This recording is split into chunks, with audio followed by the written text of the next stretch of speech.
New Thought Media Network is proud to present New Thought's Roots and Branches with Reverend Dr. Ruth Miller. Join us every Tuesday at 4 p.m. Mountain Time. Tune in live or watch anytime on our YouTube channel. Discover the rich history of New Thought and its impact on modern spirituality. Join Reverend Dr. Ruth Miller as she shares insights, stories, and teachings that inspire and uplift. Experience deep insights and transformative teachings that connect you to the roots of New Thought. Visit our YouTube channel to catch up on past episodes and join us live every Tuesday at 4 p.m. Connect with us and be part of the journey.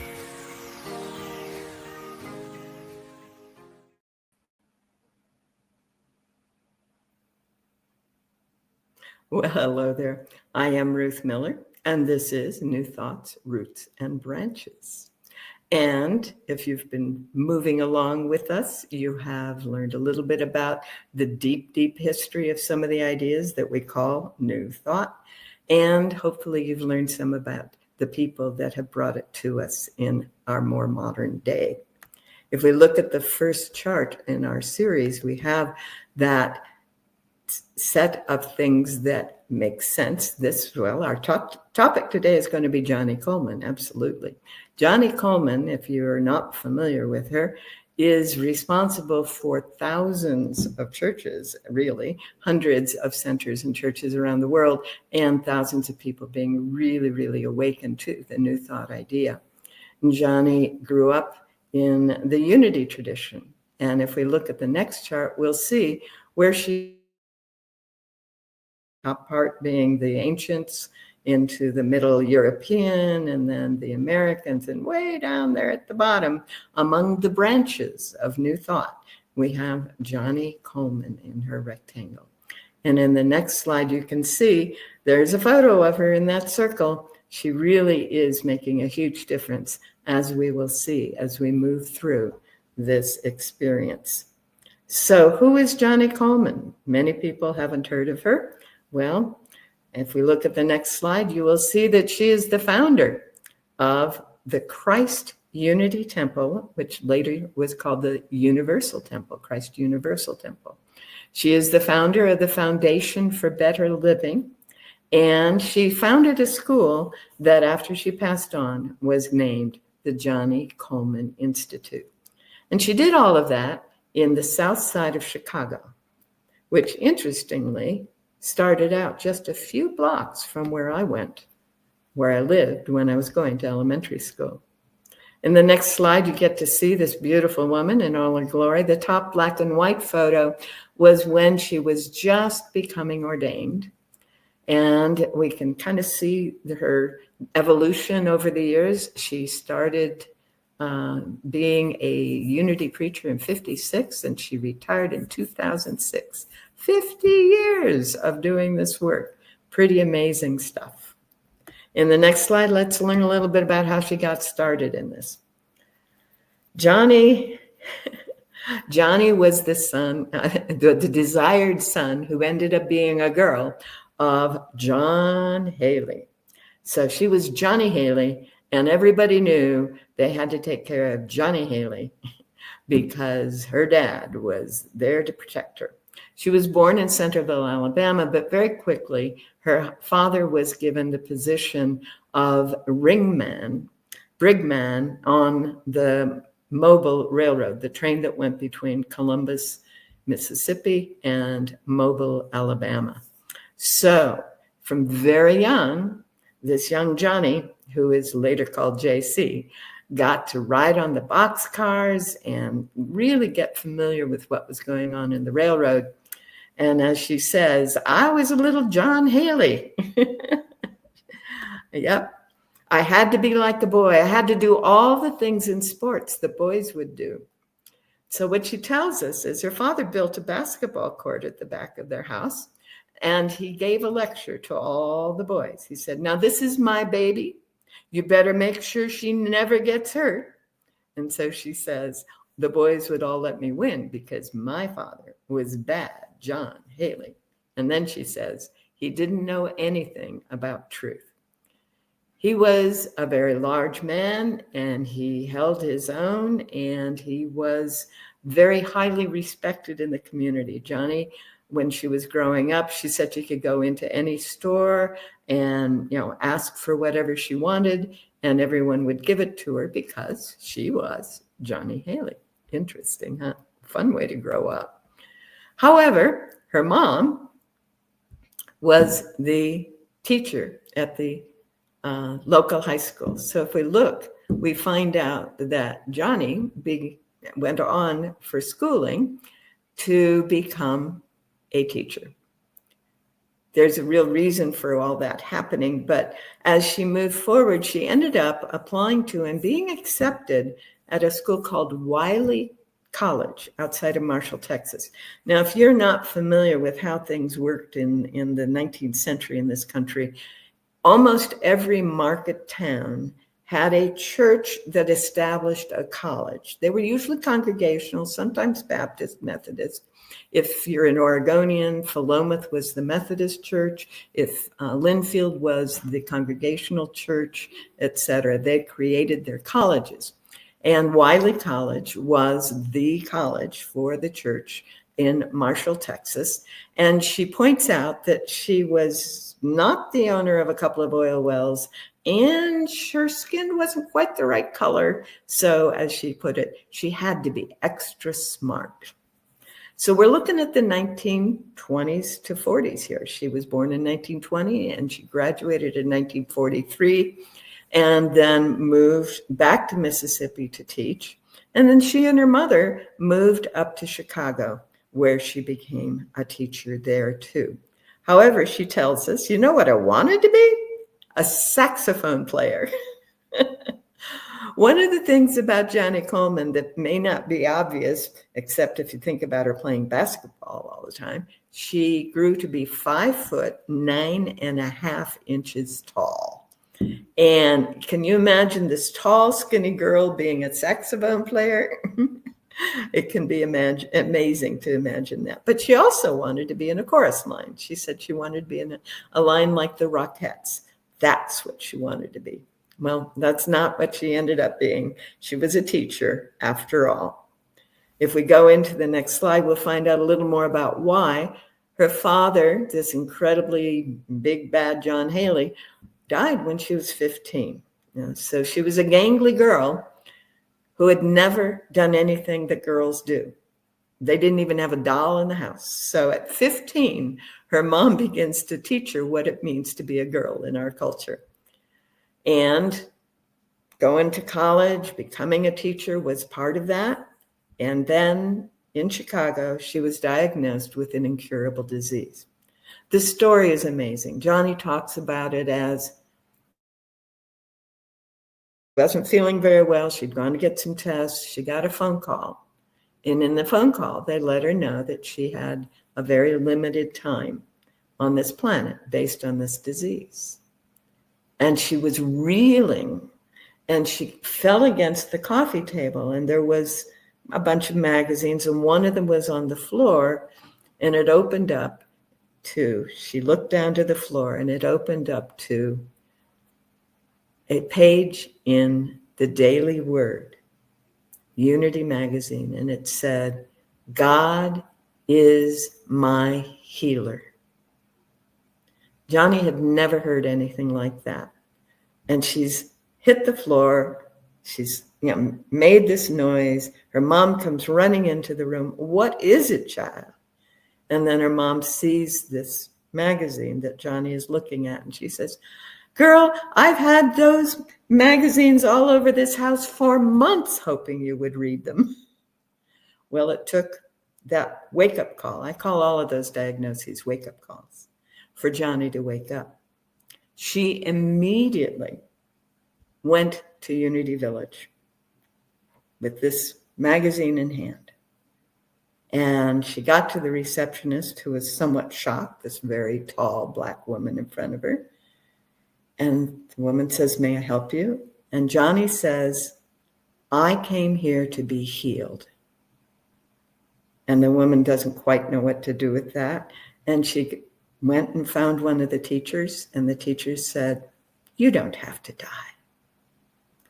And that was the beginning of the unfolding of Johnnie Colemon's path as one of the most remarkable preachers of New Thought and teachers of New Thought ideas that this world has seen.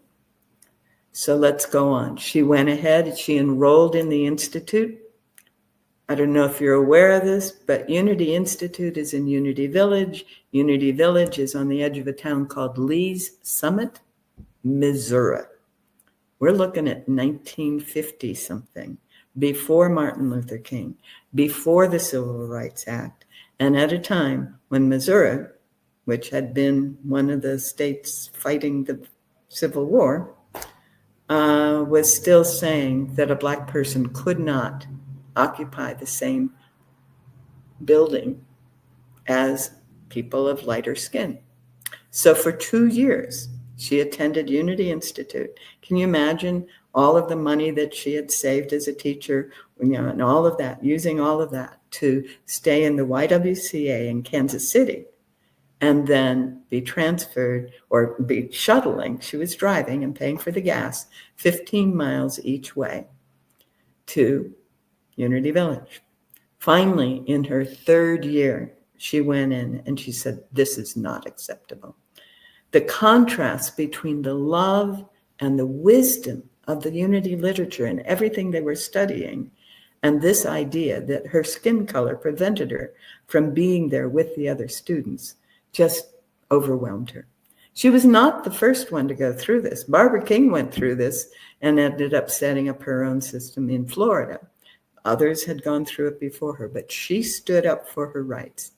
And in 1955, she was able to help the Unity Village and Lee's Summit and ultimately Missouri change their laws and their rules so that she could stay in what is called the Gardener's Cottage on the campus there at Unity Village. It's a sweet cottage. I wouldn't mind living there, but it was also separate. She wasn't able to live in the dorms. She had to live in a separate cottage. It was still a little rough to do, but she completed the program. And as we go on to the next slide, we'll find out that the year that she completed the program, 1956, she was the head of her class. The next year, she was elected president of the Association of Unity Churches, which today is called Unity Worldwide Ministries. And during that same year, 57, 58, she was organizing a conference, YOU, Youth of Unity, which means kids from 14 to 20-ish. Most of the time they're done by the time they're 18. And she managed to reach out to all the people of color she could. And she got a whole bunch of kids with dark skin to show up for the first time, to this YOU conference. And the story is, she had, as the busload was arriving, as they would arrive, she'd send them to their rooms and tell them immediately to get into their swimming suits, and met them all at the swimming pool, which had not yet been desegregated, and told them all to jump in at once. And she made a statement that, see, the color does not wash off in the water. And from then on, Unity Village was totally desegregated. She went on to her own ministry, and as that ministry evolved, she started a storefront in Southside Chicago, just a few blocks, as I say, from where I was growing up in elementary school. And she became the district president, that is for the Midwest region, of the International New Thought Alliance, and the chairperson of the 60th International New Thought Alliance Congress that was held in Chicago in the fairly new conference center that had been built out over by the lake. And they had thousands of people attending, people from all over the world, all different colors. And it was a very, very powerful INTA conference and culture. That year, she began the process and bought 100 acres of land. It was land that had been manufacturing land, but manufacturing was going away in the 70s. So she was able to get a good deal on it in Southside Chicago. And the street that led to it, 164th, is now called Johnnie Colemon Way. She built the Christ Universal Temple and in there founded the Universal Foundation for Better Living and also her school. Now, there are 20 churches and study groups today still alive of that United Foundation for Better Living, and they're all over. They're, the USA, South America, Canada, all over the States. And when I attend the affiliated New Thought Network meetings in October, we almost always have one of her folks coming in from Jamaica. They're such marvelous people. I really enjoy getting to know those. In the next slide, we see a photograph of the Christ Universal Temple from the outside. This is as you're coming along Johnnie Colemon Way, looking at the building. And that, my friends, is a set of solar collectors on that building in Chicago in the 70s. More power to her. And she says, my church is not for you to come here and have a good time. My church is designated in such a way that in the event somebody asks you what happened at church, you can give them a principle that you were taught. And now it's up to you to practice it and use it. As I said, she was a teacher. And although she made great use of music and the authority of prayer and was able to be present in a way that was almost divine for many, many of her parishioners and congregants, it was fundamentally, here are the principles, here are the practices, now use it. So if we look in the next slide, we can see that not only were they an building at that time, they created an internet presence as soon as the internet came up. It was not in 74. I know that because in 78, I was involved in helping set up the public access to the internet. But very soon after, they created this website providing 24/7 support, and they had volunteers and paid staff being available to people, hundreds of people, all of the time. And if you look at the next slide, you can see what it might have looked like what it still does look like in the broadcast streaming versions of services at the Christ Temple there in Chicago. Huge choir. This man in front is one of the folks who has replaced Johnnie since her retirement in the 2006, and very, very powerful presentation of the principles and the practice and an invitation to use it, which led to the next slide, which is the 2024 version of the catalog for the school that they set up. This is the fall semester for the Johnnie Colemon Institute. It wasn't originally called that, but that's what it is now. This catalog, they're going to focus in the fall of 2024 on the power of spiritual consciousness, right? It runs from September through December, and the catalog includes course materials and books to read and outlines for what's going to happen in that classroom. Powerful, powerful woman doing a lot of really good work in a way that affected, as I say, thousands of people. So how come? How did all this come about? Well, remember, she had this terminal diagnosis, and she went to Unity to be healed. And in the next slide, she says, the only way my body could be healed was from a master physician, by the physician that made me in the first place. God is my healer. That was the phrase that woke her up. You don't have to die was the phrase that pulled her into Unity Village. And then she says, what God has done for me, he will do for you. And for thousands of people, mostly people of color, in a part of Chicago that is mostly people of color living there, who have felt really pushed around, who don't have the resources that everyone else has, that feel as if they're left out of the culture, to have this message, that God has done for me, he will do for you, was a powerful, powerful teaching, and still is. In the next point, she says, but there are some steps you have to take because sickness does not come from God. None of these so-called negative things come from God. God is good. God is love. God is everything positive you can name. And then she invites us to name all those positive things. Well, if you've listened to any of the material on Emma Curtis Hopkins, you know that that bullet point is lesson 1. God is good. God is love. God is strength. God is wellness. God is anything that is good. That is what God is. And then the next piece of that is God is everywhere present. Yes? Well, based on these fundamental ideas, Johnnie wrote a couple of books. The first one was based on her personal experience. So we go into the next slide, we'll see, Open Your Mind and Be Healed.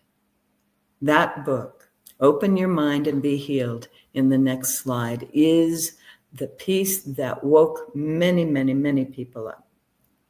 And then, using that as her basic text, she went on to her next book. And I'm hoping the slides can change now.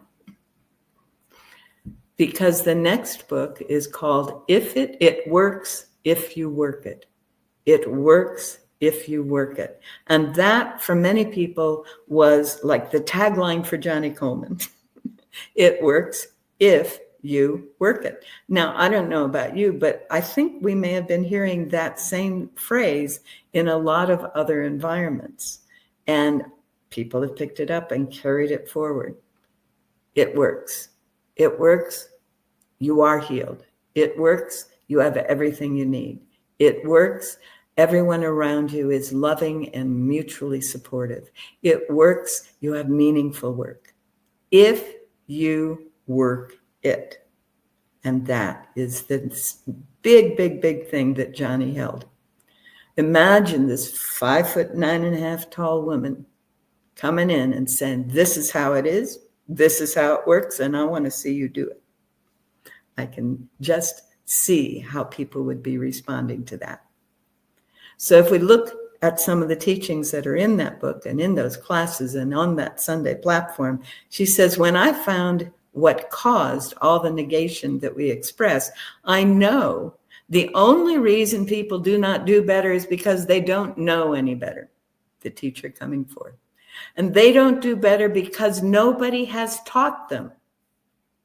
She said in the early stages, this would be right about the time she was going through classes and being ordained, she says, I wanted everyone to hear this. So the only way I could get my message over is when my family would sit down to eat dinner. And her family at that time was her husband, her 2 sons, and her mom. She said, and I would say, you've got to listen to what I've learned, whether you want to or not.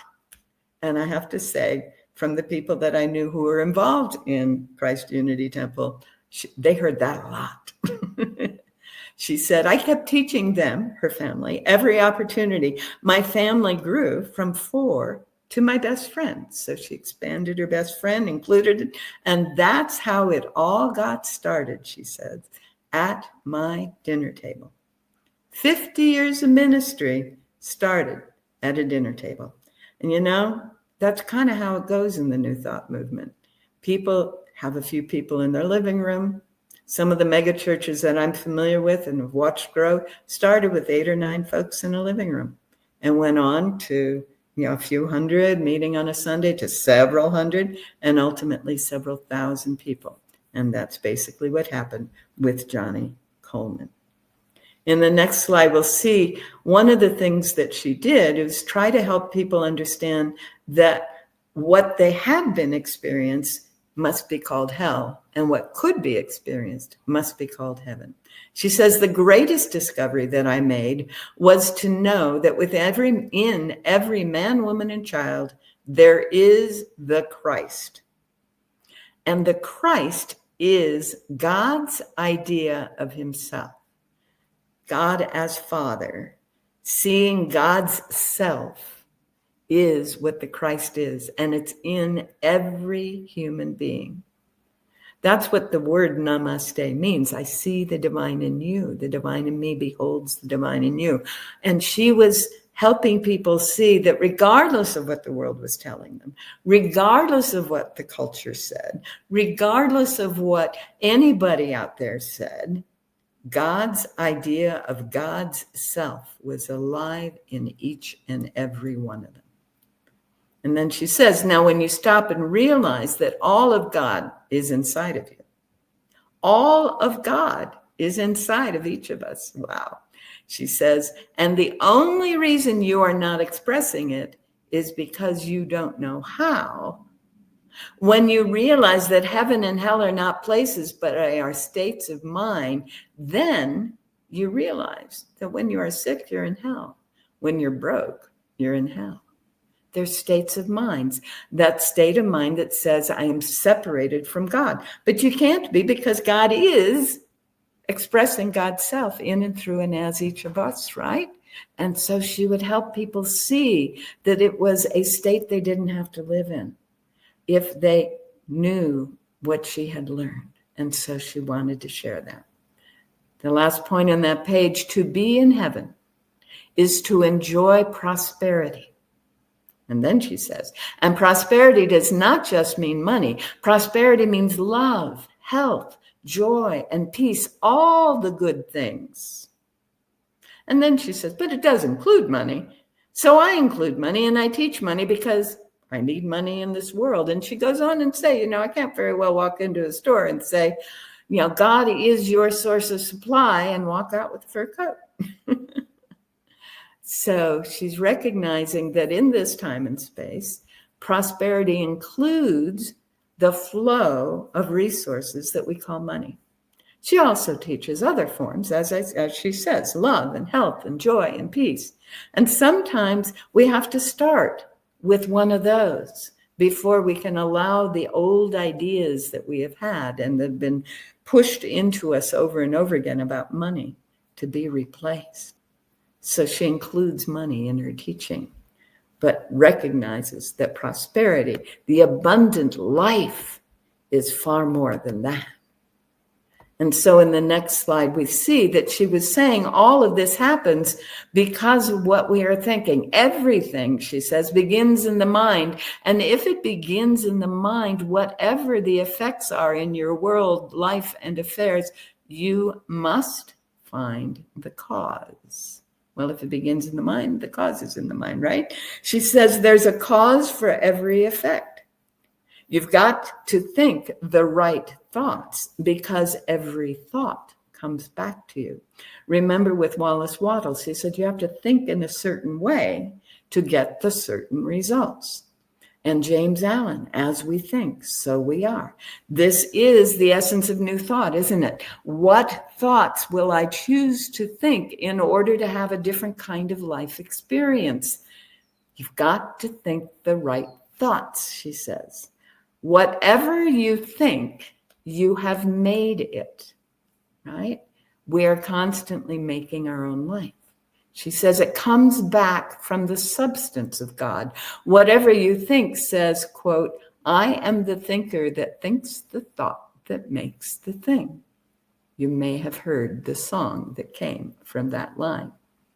Now, when she talks about substance, Johnnie is very down to earth. She doesn't talk about the quantum field. Nope. She talks about dough, bread dough, cookie dough, dough. This lump that is formless, that can't even hold its shape. It's just stuff, right? And it remains just stuff, formless and shapeless until you come along and press it into the form. Maybe even use a cookie cutter to define the form. That's the substance of God. Your thinking is the cookie cutter. Your mind is the pressing of the substance, and then the thought determines the shape. So she says in that last point, therefore, you must be very careful about what you think, what you say, and what you feel, because what I think will not hurt you, it will only hurt me. So as we're pressing that formless substance with our minds and we're shaping it with the cookie cutter of our thoughts and our words, we are the only ones who experience the results. Very simple, very down to earth, very powerful. Now, Johnnie was a Bible user and teacher, and in Southside Chicago, that was a really important thing. And in fact, she was in that part of Southside Chicago that not only did I grow up in, but, well, a woman named Michelle, who we know as Michelle Obama, grew up in. She was on the other side of the Midway from where I was, but we were in the same neighborhood. And that was the world that Michelle Obama knew as well. It was a Bible-based world.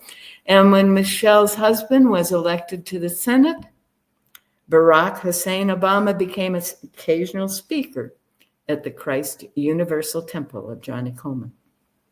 And when Martin Luther King or any of the other folks who were freedom riders came into town, Jesse Jackson, they would speak at the Christ Universal Temple.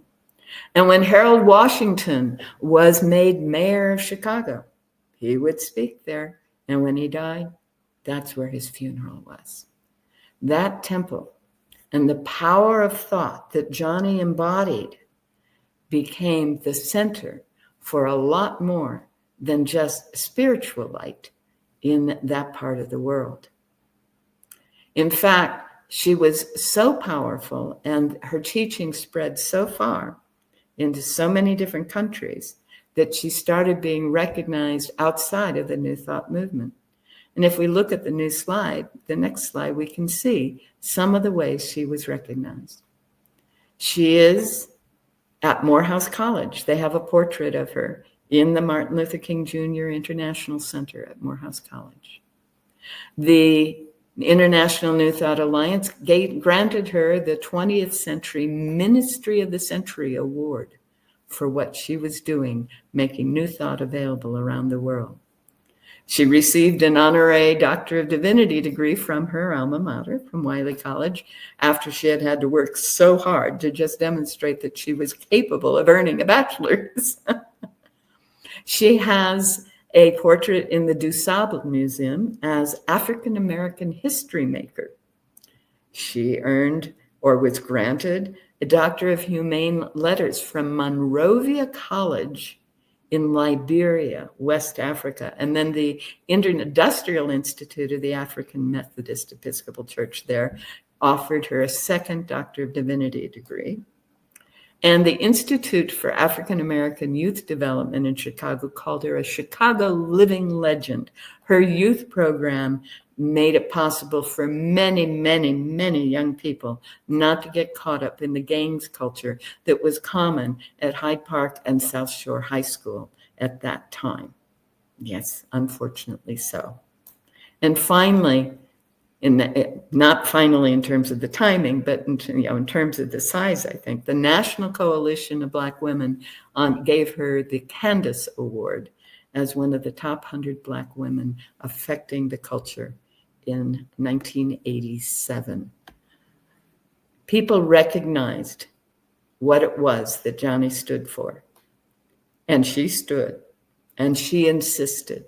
If you've ever had one of those teachers who said, this is how it is, this is how it's going to be, and this is how you're going to do it, because I know if you do it this way, you will succeed. That's the kind of teacher that Johnnie was. Indeed, she was. And so,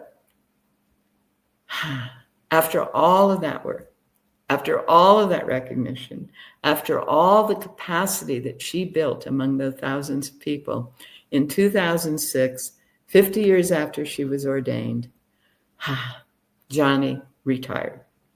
And if we look in the next slide, we realize, she had those two sons. She had them, and she was married while she was developing her ministry and building a megachurch, thousands of people, the school and the federation. She retired there in 2006, and just before Christmas, December 23, 2014, she passed on at Mercy Hospital in Chicago. And I think it's kind of fair to say that this could well be her epitaph. All you have to do is let God do what he has to do in and through you. You get out of the way, and God will take care of the rest. He's taken care of me all of my life. The Reverend Dr. Johnnie Colemon, the incredible New Thought pioneer, evangelist, builder. She actually was on the construction site with her hard hat when that temple was being built in the New Thought movement. Now, there's another little side story I'm going to share with you. Many of us are familiar with a TV series called Touched by an Angel, and some of us knew its #1 star well before she got on that show, Della Reese. If you've ever heard her sing or ever seen her perform, you know this is a spirit-driven woman. But you may not know that she is a unity preacher trained by and working with Johnnie Colemon in Southside Chicago. She has her own small church, or did when she was still on the planet. And it was a unity church. And she would sing and she would preach and she would teach. And she was just as determined in her teachings as Johnnie was. These are the principles. These are the practices. It only works if you work it.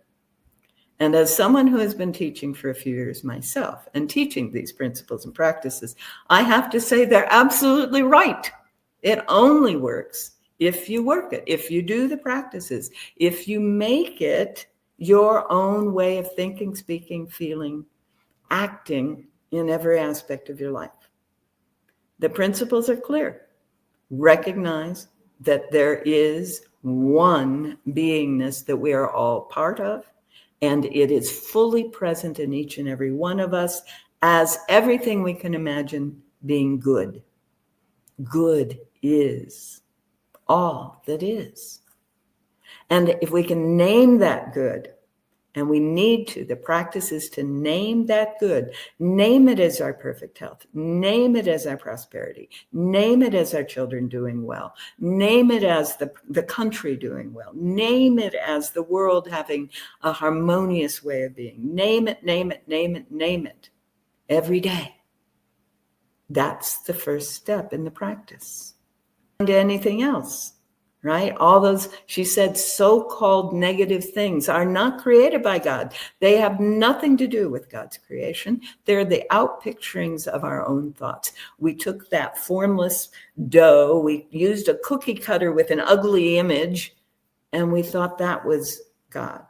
No, honey, that was our thoughts. So the second major discipline is to never go to the thoughts that create anything other than the good. Lesson 3 is to continually affirm that the good is present. The good is what is unfolding. This is a practice. It can't be something we just go, oh yeah, I know. No. It is how we build our presence on the planet. It's how Johnnie did it. It's how Della Reese did it. It's how we do it. And all the thousands of people those two wonderful women have taught. Yes? And finally, regardless of the appearances, we hold on to this truth. The appearance may be, as in Johnnie's case, a terminal diagnosis, what I call a wake-up call. It's time to pay attention to truth, not the culture. Yeah? That's what it is. Now, it may be that we have an appearance that's much more mild. It may simply be a cloudy day or a rainy day when we need sunshine. We hold the truth regardless of the appearances. Emma Curtis Hopkins, who taught the Fillmores, who taught the teachers, who taught Johnnie Colemon, used to say that our faith is like a gallant ship sailing on stormy seas. We keep going forward. We keep adjusting the sails, knowing we're headed for that port. We know that the seas can calm and do calm as we head in the direction of our good, of knowing that our good is present. Yeah. And Johnnie and Della and all the folks involved in the Universal Foundation for Better Living have encouraged people with these ideas and these practices and given them written materials and given them the logic and given them all the things they need to overcome centuries of the kind of behaviors that colonial powers impose on other peoples all over the planet and have for centuries. And through this foundation and through these churches and these centers and these books and these television programs and all the ways that Johnnie was able to create for us and for all people, we can be the power and the presence that is who we truly are. We just need to work it. It always works when we work it. And I give thanks to Johnnie. As I say, I grew up not far from when she was establishing her ministry. And I know children whose life were changed because of her ministry. My family had been going in the Unitarian direction at the time, so I didn't get to play there. But I did see the results, and I very much appreciate that. And I give thanks for the world that she had the strength and the commitment. That big, bad John Haley's little girl had the strength and the commitment to be the big, beautiful, powerful New Thought minister, the Reverend Dr. Johnnie Colemon, beloved J.C. Thank you for joining me today and learning about this branch of New Thought that has been so powerful in the 20th century and is making a difference in the 21st. Have a great week.